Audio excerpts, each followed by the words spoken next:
All right, good afternoon. I see that it's 1 o'clock by our time together, and I just wanted to kick it off on time. And first and foremost, I would like to thank Solid Professor for giving us this opportunity to hold this kind of summit for education purposes. And what we're here to do, I think, is really phenomenal. So the name of my session, my breakout session, is called Meeting Learners Where They Are and Preparing Them for Real Work. And the subtitle to that is, if nothing else, it's one community college journey in the realm of trying to deal with all of the various things that we've been up against over the past few months. And so with that, I will introduce myself. My name is John Dahlgren. I am a teacher, a full-time instructor at Butte College. For those of you who are kind of interested in what the geography of that looks like, Butte College is in a town, Northern California, about 100 miles north of Sacramento, called Oroville, and that's our county seat and where we get our name in the midst of our county. One of the things that I certainly would like to let you know is that we're about 20 miles away from the big Paradise Fire of 2 years ago in 2018. So it was hard to miss that one, and I'll talk a little bit more about goings on of that as we go forward. A couple things housekeeping wise I'd like to remind you of, and the first is that we do encourage chat. My intention for this session is to again represent a journey that we've been on, I think, but also to encourage discussion, and if nothing else, cue that discussion through our Q&A section in the broadcast or in the chat area, and I encourage you to use that. So again, my hope and my takeaway goal for this session is to encourage connection and conversation. You're going to get a strong sense of what that connection means to us programmatically, as well as I think industry-wise. And as we go forward, it would be great if I could get a sense of the audience. So very, very quickly, a relatively straightforward poll. I'm going to go ahead and launch this poll, and this is just to get a sense of who's in this breakout session with me. So I'm going to launch that right now. And if I could just get a sense of what your role is as we go forward. Give you a second to submit that. I guess my hope is that you can see that all right. Excellent. Okay, so we've got member of industry. We've got a couple college teachers. Excellent. Okay, I'll leave that open for another minute. And at this point, I will share that I really am grateful for the opportunity to be attending this kind of a session. From listening to Marie Blanchard this morning in the keynote, and our colleagues and friends from Microsoft and various industries throughout the other sessions, it's absolutely clear that the timeliness of this is really key. I don't think it could have been any better, and I think we're all in a very common space of trying to figure out exactly how we navigate the changes ahead. So I'll go ahead and just accept the poll at this point. It's helpful for me to kind of get a sense of who's in the room. So thank you very much for participating in that. All right. So again, I'm a teacher, but before that, I think it's maybe important contextually to make sure that you are aware that I have a 25-year industry background before I came into teaching full-time, and a 10-year part-time teaching background before I came into full-time teaching. I did not go towards teaching from an initial outcome as I went through my own higher education process. I explain this to my students all the time, that I am a community college student. I went to Diablo Valley College in the Bay Area. I came to CSU Chico and finished my Bachelor of Science degree in industrial technology, and what they referred to then as kind of a hybrid program between mechanical engineering and industrial technology. So in that, I was never really focused on becoming a teacher, but oddly enough, maybe not so odd, I found that the sheer reality of my education process leaned me towards wanting to solve problems. And in that, I always found myself attracted to things like coaching, facilitating, training, teaching, etc. So I'm also a trainer for our contract education training area at the college. And I've certainly been and held many different positions in manufacturing and construction in my career path.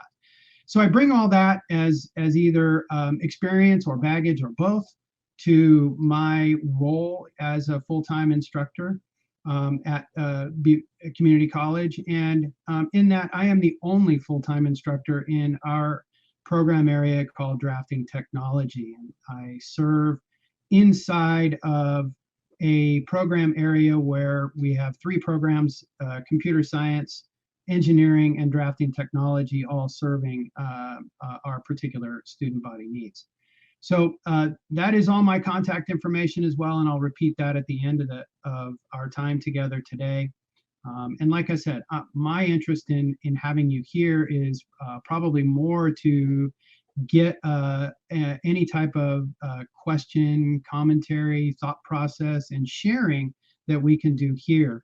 And as I go forward, like I said, my big thing about how we're surviving is connection and how to keep it. So moving on here to say that in my description for this webinar and this breakout session, I really was interested in reiterating and kind of as a start point, these are the things that historically we tend to do in career and technical education, because we're responding to workforce need where over 60% of the job titles in today's workforce require some level of education beyond high school or beyond a high school completion, and may not necessarily mandate a bachelor's degree. So in that's an important backdrop for kind of the entirety of the survival mode of a career and technical education program in today's world. And in that, we contextually refer to those individuals, we lump them all together, we call them students because they're enrolled. Industry calls them trainees because once they enter the world of industry, if there's upskilling to be done, if there's additional skills that need to be learned because the technology is changing about every 18 months, it seems, then the work readiness and really understanding the learner where they are is the key.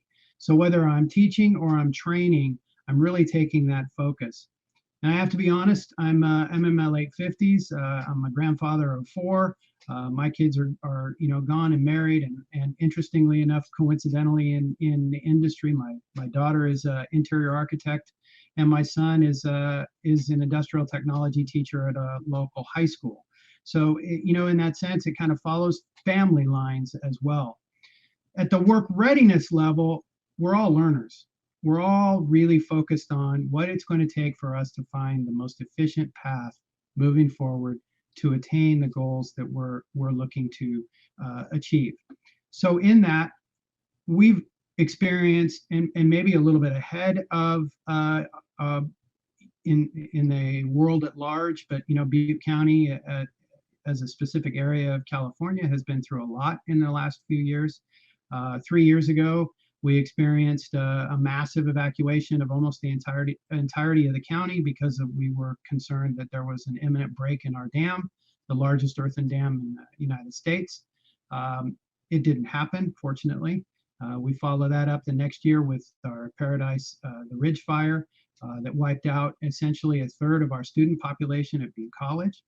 And all of this now resulting in how we are managing through that. So we've also been through Pacific Gas and Electric Company's massive shutoffs and what they call the PSPS, or the public safety power shutdown modes, when we get into inclement weather and weather that's undesirable. And every single one of these things has had an impact on our learners, our students, our trainees. So meeting the learner where they are is often the greatest challenge. So what I'm going to do is go through a series of slides, and I guess my hope is that maybe there would maybe some conversation that erupts from that and manifests in our time together today. Because really, as I said, this is a journey, and we're all focused on making this massive digital shift now through COVID-19. But the backdrop for this, and from an education standpoint, I'll just pose the question, and I'll encourage you to use the chat to give me an answer. What's the number one reasons why, or the number one reason I should say, why students leave without completing something? And with that, I'll just let you kind of throw down some chat.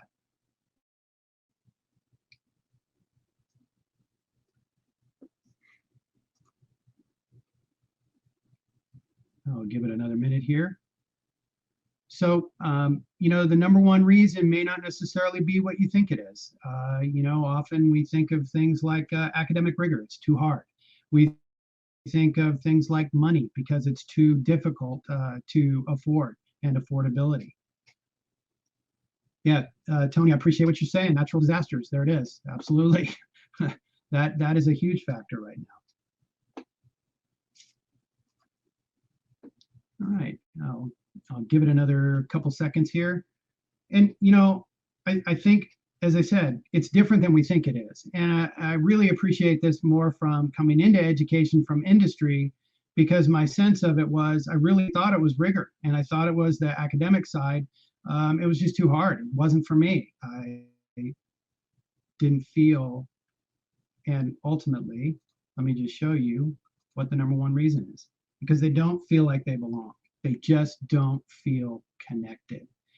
And in that sense, natural disasters, it's a perfect answer to what we're currently experiencing, and in the pandemic as well. That this is a worldwide disaster that leaves all of us feeling some sense of disconnection. I'm a human, and you are now receiving this broadcast from my office, from my guest bedroom, from my home, from my garage, which is turned into a lab with 3D printers and laser etching and laser cutting, and a whole lot of other things that we've just had to adapt. So that feeling of connection is kind of the backdrop as we go forward. So I've always said, if you build it, they will connect. Kind of a parody on what we know from baseball movies and other things. If you build it, they will come.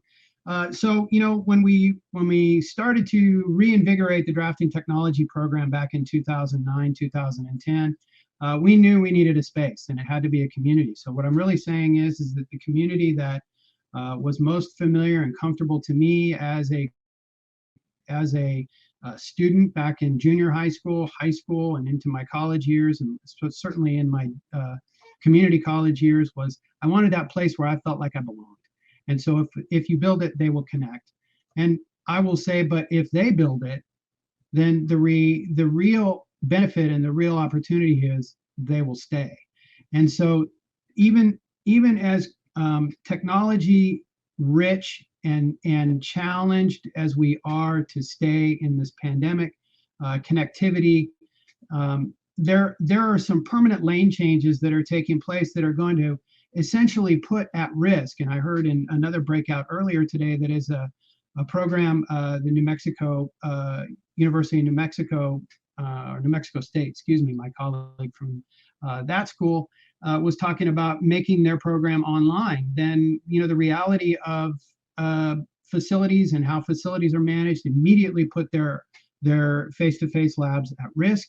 And we're no different in California, that the real estate of a classroom is a premium, but we're all on a level playing field right now. So I'm really not here to talk to you about those shifts that we've had to make in accountability and development. This is more about the community and the environment.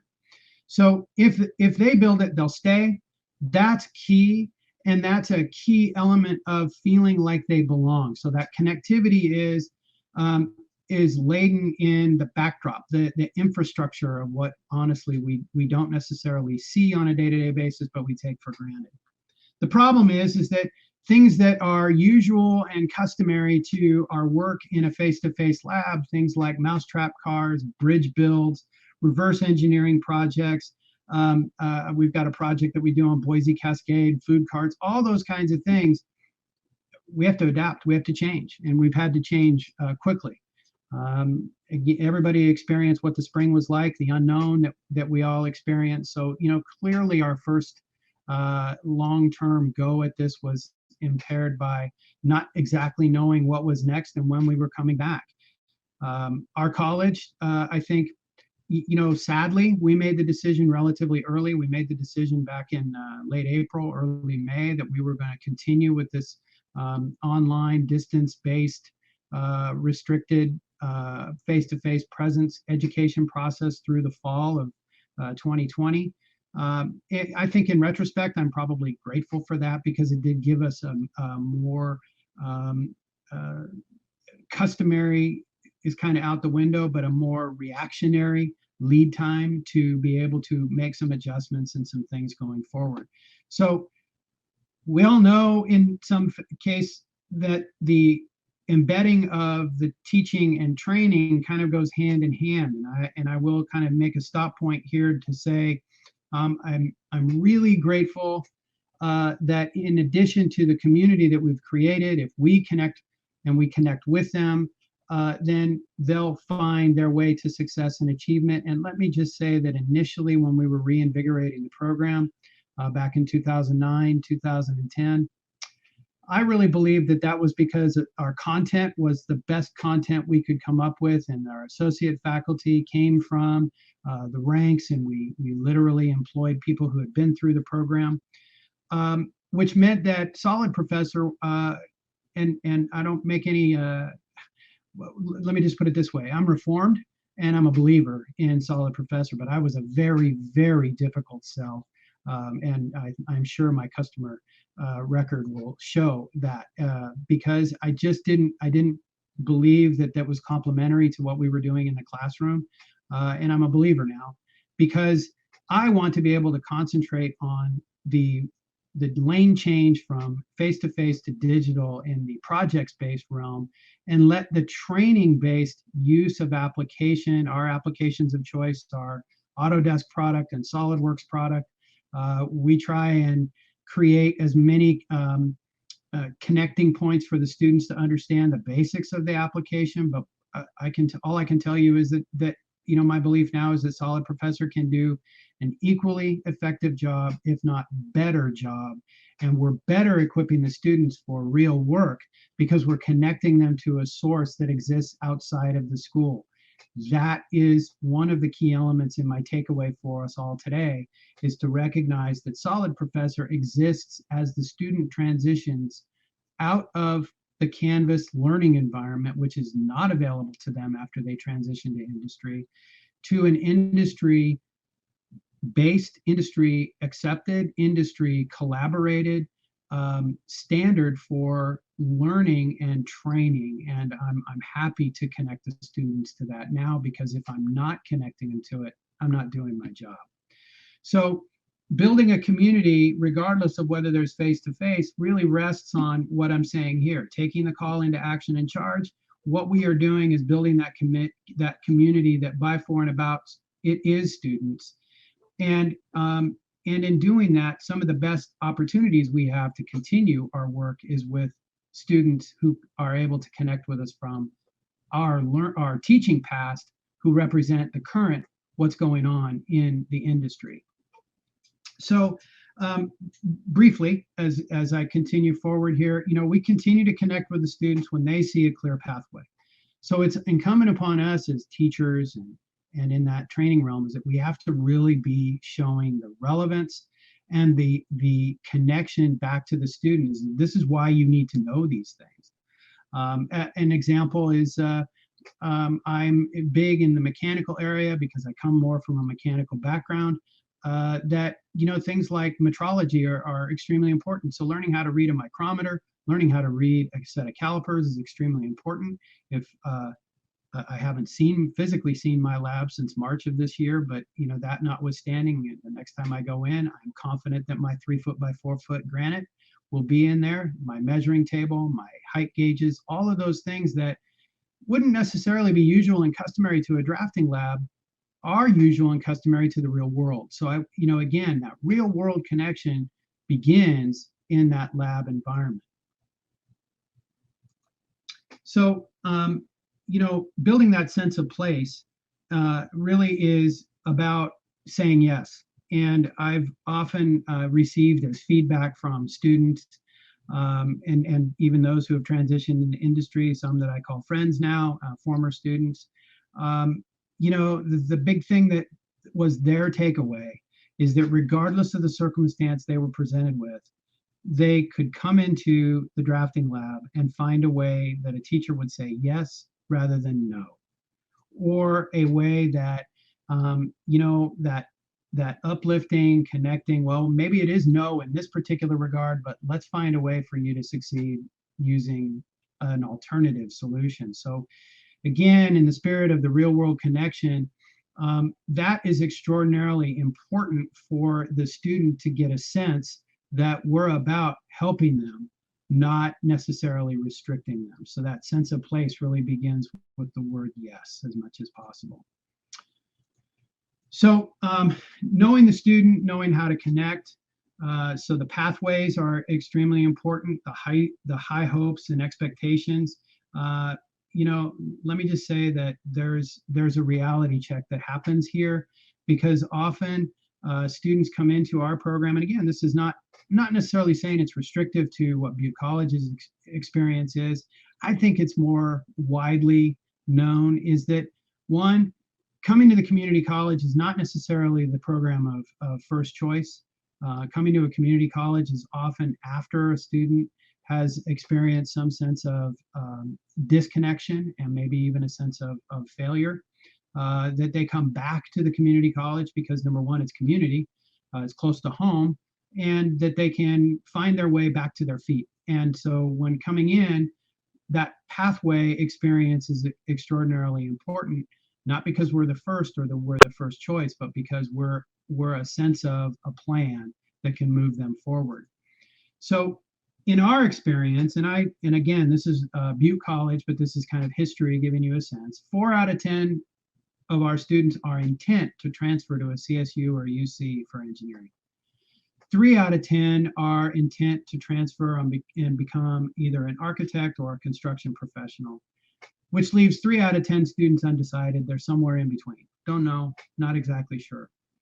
The reality in the California community college system is that if you were to aggregate all of the transfer numbers, the reality is that only about 10 to 11% of our students actually transfer successfully to a CSU or to a UC or to a private school. That's a lot less than the hopeful of the 7 out of 10 who intend to become some level of professional. And so much of that is that we haven't necessarily done a good job of embedding a sense of pathway and a sense of direction as we go forward. So I definitely heard this from my colleagues in earlier sessions, that the idea of field trips, connections to industry and local industry to show, display, experience, these are all extremely important things, not just for the undecided student, but for the student who clearly has a want to be a professional but doesn't necessarily know how, because they don't know what an architect or an engineer really does. So, part of that comes to the classroom experience. In my experience, I've shared with many in my classroom that, when they ask the question, what's a day in the life of an engineer really like? What is that all about? Instead of just kind of pandering an answer that says, well, if I really told you, you'd run away. It's a matter of helping them understand that part of what we're here to teach is that sense of professionalism. So not only are we building the idea that drafting technology is a pathway, we're building technical professionalism. I'm going to talk about that as we go forward. So we've got lots of expectations, lots of hopes, and like I said, even if they really don't know what an engineer or an architect does, we're a big opportunity in that pathway for that student to really understand and learn. So, sometimes we have to define success differently than what we think success comes in the form of. And I do share this with my students a lot. that, as I see my work as a teacher, I see the work as a teacher is to kind of recalibrate. Sometimes my expectations are very high of the students. I tend to be a B plus grader because there's always room for improvement. But when we've been faced with uh, economic downturns, when we've been faced with the realities of uncertainty of where we live, of how we're going to be able to provide for ourselves and our families for the next day, low socioeconomic status, rural status, connectivity issues, pandemic, fire, you name it. I don't ask the question anymore, what's next, because I'm afraid that I'm gonna find out. So, in that sense, I'm being very cautious when I say that, with no disrespect to any geographic area that suffered any kind of proportional circumstance. But sometimes success is just showing up. Sometimes success is just making sure that the student is able to get out of wherever they are, even if it's behind the driver's seat of their car where they've been sleeping all night, and know that they've got a sense of place and a sense of connection with their success. So it's recalibrating that sense of place and that sense of connection. So I see my role, and I've been very, very clear with this since really the first days of my associate teaching, is to recognize that I have two products. The first product that I have in I'm not a salesperson. I never have been a salesperson, except that we're all selling all the time, and I think I've come to accept that in my career and understand that. But in that two products, the first product that I have is I got to have something that's relevant and interesting to students. It's got to be able to connect them to a sense of I'm here to not only succeed, but I'm here to achieve, and I'm here to find my sense of place in the world of the technical as I go forward. So, I have to really be mindful of that, and in that mindfulness, I also have to be mindful that I have another product, and the other product is the student that I just educated, just trained, just learned in that set of skills, that they are the connected students to employment. They are, in fact, that the product that employment wants to buy. So in that sense, I'm very actively involved in my advisory committee, although I don't, I talk about advisory committees this way. They're important. They're extremely important. Do we meet at least once a year? Well, I'm going to be honest. Formally, no. But informally, do I meet with industry professionals almost every single day of every single week that we're in session? Yes, I do. So I consider a lot of what advisory committee work is that connection to industry that I'm making on behalf of the student and on behalf of the industry need. So now back to the connection, the real work. What is it that the employer is looking for? And in doing that, our offering of courses is relatively modest, and yet with only 8 courses that we offer in a associate of science program, it's the smallest outcome that we have. Most students will achieve some completion through a certificate and make their way into another program, or they'll make their way into industry, where certification becomes as relevant and important to their success in industry as an associate's degree. So to keep it in mind, the two products always kind of as my guiding principle and a guiding principle to my associate faculties. Yes, we do articulations. We do provide dual enrollment. These are all things that are in the zeitgeist of what the community college connectivity to the K-12 system is today. I dare say I come from a time in community college where it was all about get your 56 units and transfer, and it was never about getting an associate's degree. Now it's about wanting to keep them long enough so that the completion has relevance to a transfer, but bearing in mind that's only 10% of the population. We have to be really mindful that the students that we're trying to articulate and connect with are being directly influenced by our own systems and own guidance through our counseling process that counsels them away from our program. Now let me say that again. our own counseling, what we call Reg to Go in our institution and many institutions in the California community college system, is going out to high school seniors, looking at that crop of incoming students, anywhere from 1,500 to 2,000 students in each entry class for each new fall semester. And starting in the fall semester of the senior year of that student, the connection through our counseling process is to early onboard and early register those students to 4 general education classes, making what we've tried to accomplish in articulations upwards of 2, maybe even 3 classes toward a completion in our program, looked at after our students have already prepared themselves, enrolled in, and registered for 4 general education classes. And that's a real challenge. So we're literally competing with ourselves in that sense, rather than really understanding that sense of 2 plus 2 and that development, because we don't really like to look at it that way. We like to look at it as, hey, the student has a pathway and that pathway goes right to a 4-year school. But as we found out, connection is everything, and it isn't necessarily a connection to a 4-year pathway that is everything. So our program, we reach out, we answer questions, we try and help, that we're to in every environment possible. That we're not a school of second choice. We're a school of connecting students to success, whether that's to move on as a technical professional or whether that's to move on to a transfer to higher education. I'm happy to report that we have PhDs that have been students in our programs. We have, I have colleagues now who started out as my students when I was an associate faculty, and I'm very, very proud of that. But by far and away, that's the minority rather than the majority of the students who come through our program.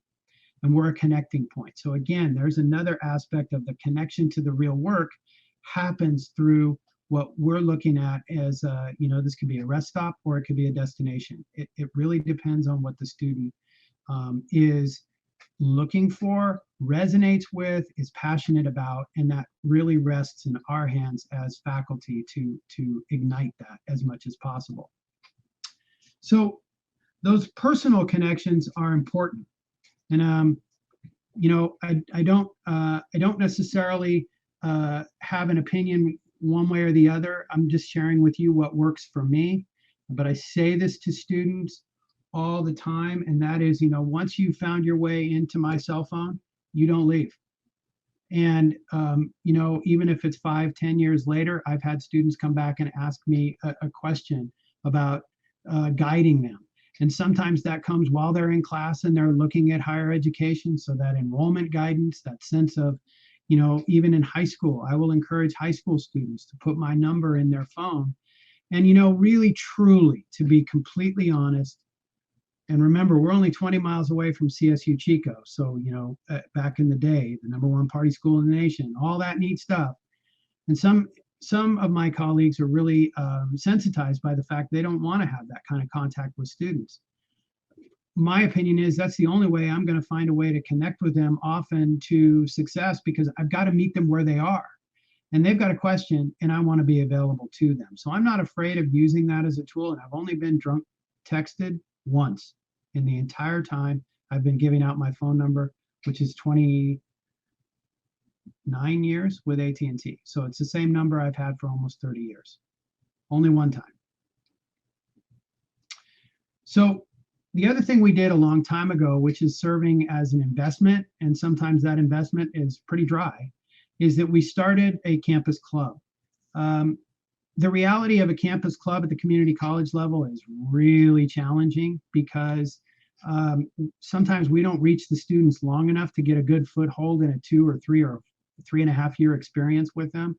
Sometimes we're only with them a semester and then they're moved on into another program area. So we tried to build the Butte College Association Acad modeling as kind of a backdrop for a lot of different things. And one of the things that it serves to help us with is a way to augment shortcomings in our budget and our constraint by allowing us to work with our college foundation and take in monies from industry directly for scholarships, for benefits to students through supplement curriculum, through opportunities to create new equipment for our program and those kinds of things. I dare say when we started Solid Professor, we funded Solid Professor through the Butte College Association of CAD and Modeling. It was done as a pilot program. But again, in the spirit of connecting, in the spirit of maintaining that connection, we're using this campus club as a means to connect and keep that connection. So, as I say, more than a club, and it really, we do provide scholarships. The only thing we keep in a scholarship in a work experience with the student is we keep a small holdback, usually about 1% to 3% of any amount that we award to a student in a scholarship, so that we can keep the mechanism of our placeholding at our foundation constant and paid. So, even if the money just sits there, we do have a need to continue to pay a service fee. But it's not a third. Our foundation does not take a third of our monies. We're very fortunate that way. Not every institution will work in that regard, so we're very fortunate. So back to the industry part, and this is really the place where I want to just bring us right to where we are today, is that, as I said from the outset of our conversation, 60% of the jobs require some completion beyond high school. The challenge that we face today is that real work, education and industry often have a miscommunication. We don't speak the same language in the sense of multilingual abilities. Well, I can speak enough Spanish to know that I definitely may be not someone's favor. I'm kidding when I say that. I'm relatively capable of speaking Spanish because that's what's really important in the state of California. But we often look in education, when industry says soft skills, as being those types of communication skills that, can you talk on the phone? Can you write an email? Can you do these things effectively? And it's absolutely true. To me, I think the success of a program has to come because that's embedded in the program, not taught outside of the program by another entity within the college system. Excuse me. The deciphering and the interpreting of what industry is really saying is that real work requires critical thinking, problem solving, and confidence building.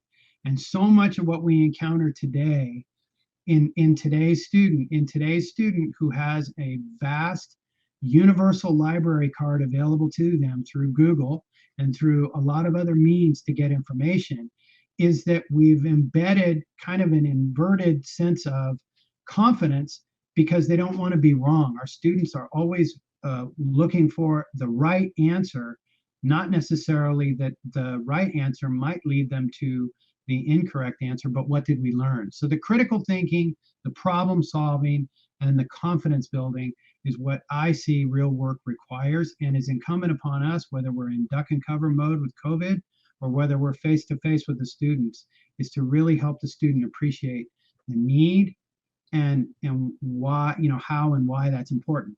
I could speak to that a lot further.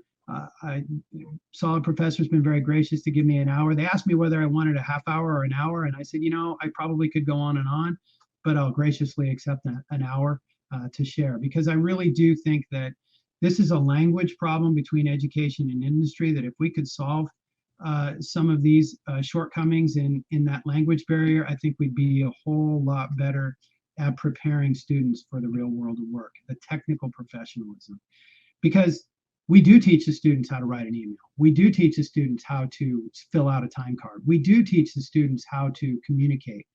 I have required students to make a phone call to me, leave me a voicemail, because what I find is that in the millennial generation, the uncomfortable nature of talking on a telephone is incredible. Either we treat it as they can't be bothered. It isn't that. It's uncomfortable.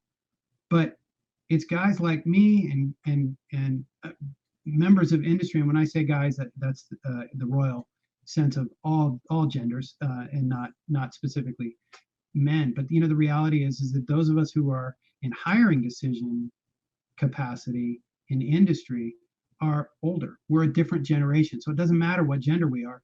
We're a different generation. We're a generation that's probably more comfortable using the phone, using the email for answering a question rather than writing a tome. And in that, we have to be preparing our students for that. But if we're doing only that and not preparing them for the critical thinking and the problem solving, and we're not building their confidence along the way, then we're stopping short of meeting the learner where they are. So one of the things about the community that I loved when I was in junior high school, what I craved when I was in high school, and what I always looked for in my community college experience was the connection to the environment. And so here's the face-to-face classroom. Here's the place, and that's in what you see in the picture. It's not there's nothing new and unique here for any of the my colleagues who are in the room or who are in education at all. But who's occupying the room is the exciting part. And with pandemic, we've now had to reinvent what that looks like. So I really am going to shift my focus now in more of a forward mode, because we use Canvas, we've used Zoom, we've used Skype, we've used Microsoft Teams, we've all of the tools of technology to create connectivity. But what I'm finding is that sense of connection and meeting the student where they are. I asked a question at the end of last semester, or towards the end of last semester, because here's what I realized with Zoom right away. You probably did too. The students disappeared. And my ability to hold on to them in a synchronous education mode where I'm doing a live, what I would have done in the classroom at the same time I would have been delivering the class, was no longer available to me in any way to measure conventionally measure effectiveness. So I had a problem, and I had to find new ways, and in doing that, we made a discovery. And this is where, when the students feel like they're building it, they'll stay. So I'm going to give you an example, the best example I can of that here shortly. I will say we are very much in a huge support of certifications that we do offer CSWA on the SolidWorks side, and CSWP to our engineering graphics students. We offer that to CSU Chico students who may never have been a part of our program. We offer that certification to them. We offer Autodesk certified user level certifications for AutoCAD, for Revit, for Inventor, and for Fusion 360. So we offer the variety of those applications, some of it based on student interest, some of it based on, boy, this is really exciting stuff, and the school they may be going to is an Autodesk school. We need to prepare them for that. Certification is a way for even education to look at the level of attainment and use it as a tool for understanding that completion was by way of certification. It's likely that the student put at least the amount of time proportional to a 3-unit class in to attain that, and feel confident that if they are a CSWA as an incoming engineering student, they're likely going to give credit where there may be some, in the past, maybe there's some reason to suspect that the program didn't have the rigor that they were looking for. So, the return on investment is that the students will see their time in the class, see their time in the program, see their time at the school as a success. When they complete, when they feel like they have achieved something and they are now moving on to technical professionals in the field, my greatest and most fertile ground for finding work, real work for students, are former students. And now I have enjoyed at least 2 cycles. I'm on my 3rd cycle of technical professionals in the field. They could be architects, engineers now. They could be experienced managers, supervisors, drafters, senior drafters, job captains, project managers, lots of titles. They're now replacing themselves because they've moved up and moved on with the company. And that's an exciting thing when they call me and say, I need somebody to replace me. Here's the opportunity. Sometimes they need more than one, they need two. So when the student exits your program, it's important to maintain that there's a connectivity to continue to have and regain if you've lost traction with it. I use it as a fertile ground of opportunity to share experience, make new opportunities. Sometimes we even get financial benefits. Sometimes students have done very, very well in their careers, and their experience with Butte ACM, our Association of CAD Modeling, was so good, they want to give us money to repay that going forward. And I have the great pleasure of saying that the 3 associate faculty who work with me were all my students. They are all technical professionals in the field today. They all have associate degrees in drafting technology, are fully qualified with their 6 years minimum experience and an AS degree to teach with me. And much like a parent who's excited to hear words that are spoken by them to their own children come out of their children's mouths to their children, which makes me the grandparent, you can't stop that, and you can't stop the connection and the thrill that goes with it. So that's, everything that I've said up to now has no reflection on a complete sea change of methods of doing business because of COVID. Everything I've just explained is stuff that we're doing regardless of COVID. But we've had to change the modality of how we achieve connection because, quite honestly, that's what's changed. So yes, we do have issues with student connectivity. We have huge issues in rural areas of Northern California. We have issues with student readiness to, they may be coming from a one-to-one environment in K-12 education with a Google Chromebook, but that's not going to work for SolidWorks. So we've had to create a virtualized environment. We've had to work with our IT staffs to work within the confines of authentication and know that that's an issue. Have we used TeamViewer with machines? I've got 4 laptops sitting in my garage right now that are constantly connected through TeamViewer, and I can have 16 simultaneous connections to SolidWorks, AutoCAD, or Revit. With students who have no connectivity and no ability to find their way any other way than TeamViewer. And we've done that because we've virtualized that environment. We've found a way to work with local industries to donate laptops and Windows laptops. So it's a constant vigil of trying to connect the student. But I'm not going to say that it's easy. And I'm open to anybody else's experience and ideas to find a fertile ground to keep students connected by way of the technology. So I say this for students at every opportunity that I only expect 3 things from them in any one of my classes.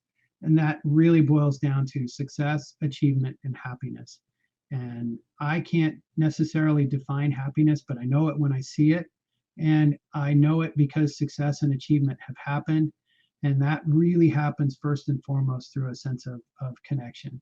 So I'm really excited to share that. As we shift into the pandemic mode, I'll refer back to the survey that I took of my students last semester, and I discovered something. I discovered something that I really was not aware of, and it was an application. So in that application, I am building a new digital version of my lab. My face-to-face lab is not available to me right now. It's completely isolated, locked up, and dark. Matter of fact, we have a very restrictive policy right now about getting onto our campus. It takes a lot of permissions and clearance. I work with Lawrence Livermore National Laboratory directly, and sometimes I think it's easier to get on site to the National Laboratory System than it is to get to my own school. But that's the life we're in. I needed a way to connect now in a new way, and I never would have thought of a platform like Discord to be that. So in that, we're getting close on the amount of time that we have, and I don't want to continue to pound that. That's the biggest digital shift that we've made. We accept that there's a lane change that's permanent, that either large portions or our entire program is going to go online. Our focus on meeting the learner where they are is unchanged and vigilant from where we've been pre-COVID to where we are now living in that restricted life.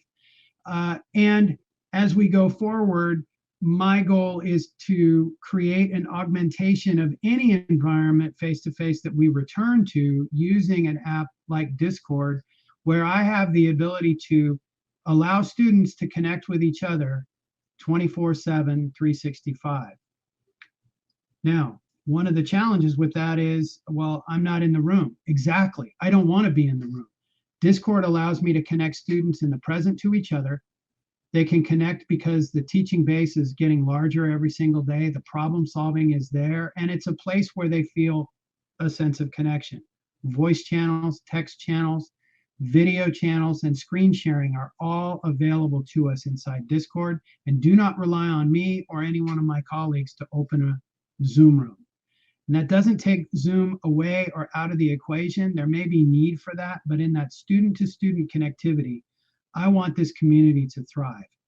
So I'm also reaching out to that base of students from my teaching past who are current technical professionals.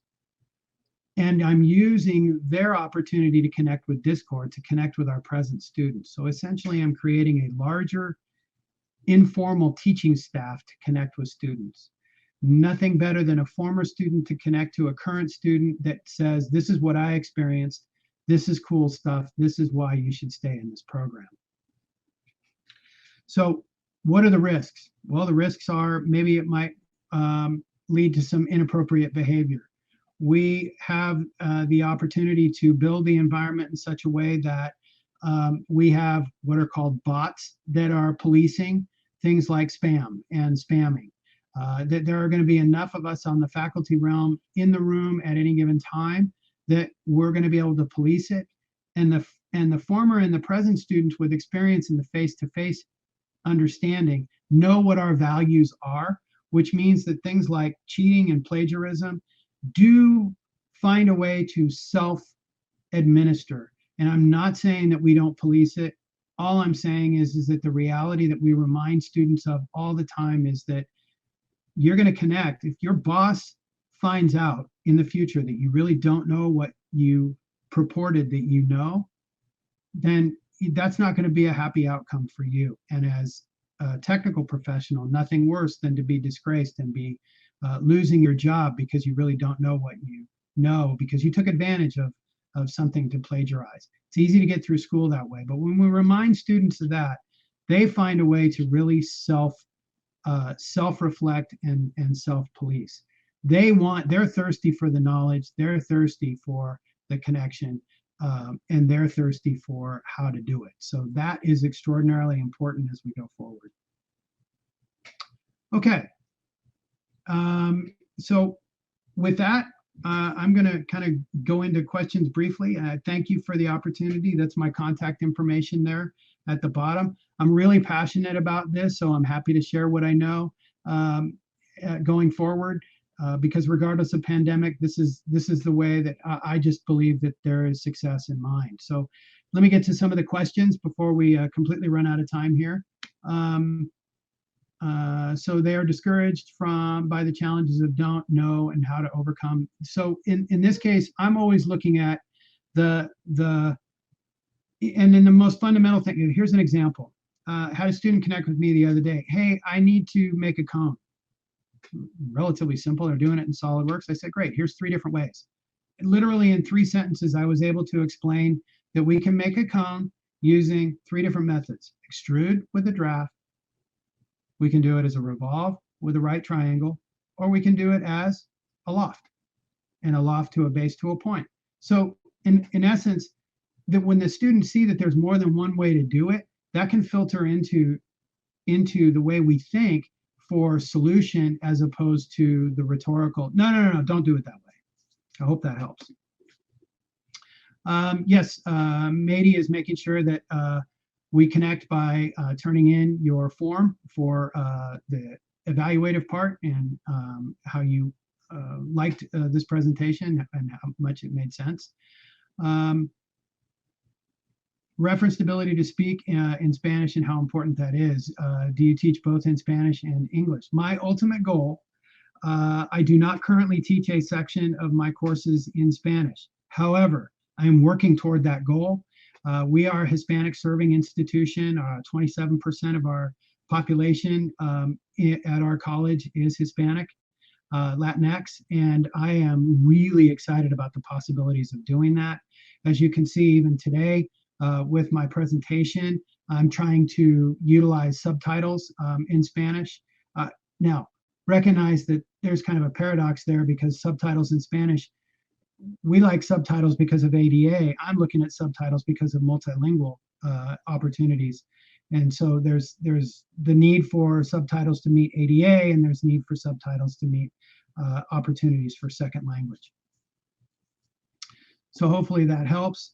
Looks like we're just about to the top of the hour at this point. I'm happy to entertain questions.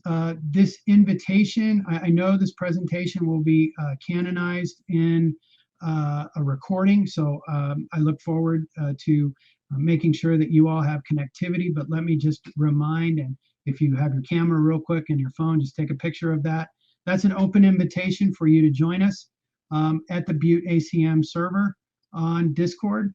And for faculty members, for industry members, my gone to heaven goal is that this becomes as much as possible the great opportunity ahead that will keep the life of the digital with the face-to-face.